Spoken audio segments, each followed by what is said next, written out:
Hi, welcome to Shelby County. My name is Sarah DeWitt, and I teach English at Shelby County High School. This is my third year at Shelby County and my fifth year of teaching overall. My first 2 years I actually taught at a priority school, which meant the bulk of my curriculum was test prep. So ACT, On Demand, Compass, whatever the test, we were prepping them for it, and we were actually seeing results and doing a pretty good job. Within our first year, we were at the bottom of the totem pole and jumped to the top 4% of schools in the state. And as a first year teacher, I was thrilled thinking that we were helping students.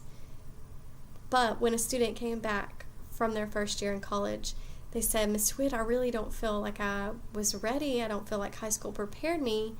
And that's when I really knew that something was wrong with our curriculum. We were focusing on tests, we were focusing on skills, but we weren't really preparing students.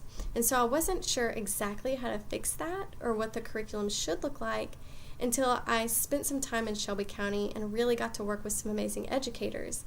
And that's when I understood what a curriculum was about and what a good curriculum looked like. Actually, within the first 3 weeks in Shelby County, I remember thinking, this is what teaching is supposed to be like. This is what I was missing out on. So if I had to describe the curriculum in Shelby County, I'd say first and foremost, it's student-centered, and it's also very innovative. One of the first things that stood out to me about the curriculum in Shelby County was the focus on the learning and the learners. So teachers at Shelby County certainly build curriculum that focuses on the learning. So standards alignment, enduring skills, quality assessments, those are all important areas of focus with our curriculum. But what I'm most proud of is the focus that teachers place on the learner, the student at Shelby County.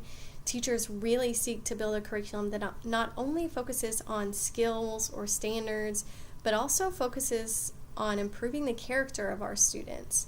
So we choose texts and resources and concepts to study that are really complex and relevant and meaningful, and that allow students to solve problems and explore the world and think critically and really just get different perspectives. That same kind of student-centered concept comes through in the way we deliver our instruction. So at any given point in any given classroom, you're not going to see a whole class lecture. If you do, it's going to be a very short whole class lecture. Instead, you're going to see students doing the work. You're going to see them interacting in small group discussions. You're going to see them working on project-based units. You're going to see them building their own rubrics, assessing their own work. And you're really going to see them taking ownership of their work through the reflection that they're doing. And the way we really get them to reflect on the work and themselves as learners is by using thinking strategies, helping them identify what types of thinking they're doing, and then apply that thinking in different situations. When I first started teaching at Shelby County, my students needed a lot of guidance when they struggled. Once I really started modeling these thinking strategies and helping them name their thinking, that's when they realized, oh, I can name my thinking. I have all these strategies where if I get stuck, I can get unstuck. And I think that's what our curriculum is about at Shelby County, is giving students the tools to do the work on their own and learn about themselves as learners in the process and learn about the world in the process. Secondly, I would describe the curriculum at Shelby County as innovative. Not only are we utilizing best practice, but we're bold. We're not afraid to create and try out-of-the-box methods and really take that curriculum and adapt it in innovative ways. This year, we're actually launching a new program called 3PT. It's 3 Ps and a T: place, pace, program, and time. Place, meaning that they can choose the place that they learn. Pace, they choose the pace that they learn. Program, they get to choose their career pathway. Sometimes, especially with this, it can be multiple pathways. And then time, how much time they want to spend on each subject in any given day or week. Unlike traditional high school, students don't have a classroom schedule to follow. Instead, they're really creating their own, and they can follow that schedule all year. They can adapt it weekly or daily even if they need to.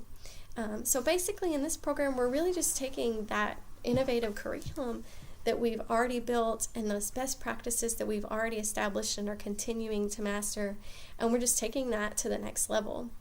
In this program, students are going to have a lot more freedom in what they learn, how they learn, and how they show that learning. So if you're anything like me, when I was in your shoes, you're probably sitting there thinking, yeah, this sounds great, but I'm overwhelmed. How do I do all these things?